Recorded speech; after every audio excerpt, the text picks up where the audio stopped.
Views कमी येत आहेत म्हणून मी जर का थांबले आणि व्हिडिओ पोस्ट करणं बंद केलं तर खरंच तिथे माझी हार नक्कीच होईल. खरं तर आत्तापर्यंत मी व्हिडिओ पोस्ट करणं आहे ना बंदच करायला हवं होतं. पण का माहीत मला आहे ना प्रत्येक वेळेस आहे ना एक नवीन आशा दिसते आणि मी प्रत्येक वेळेस व्हिडिओ पोस्ट करायचं ठरवते.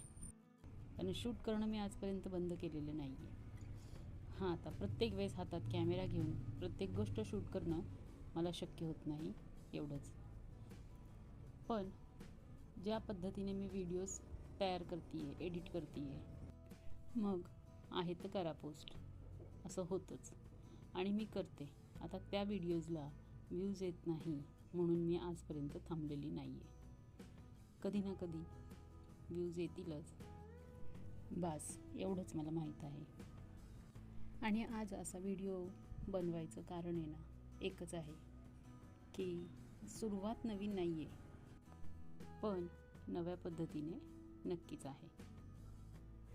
आणि आता ह्या सगळ्या गोष्टींकडे ना फक्त व्ह्यूजसाठी नाही तर नवीन नवीन आठवणी तयार करून ठेवण्यासाठी मी बघणार आहे. आता ह्या सगळ्या आठवणी असतील, फक्त व्ह्यूजसाठी केलेले व्हिडिओज नाही. बॅकग्राऊंडमध्ये ना थोडा डिस्टर्बन्स आहे, तो तेवढा प्लीज इग्नोर करा.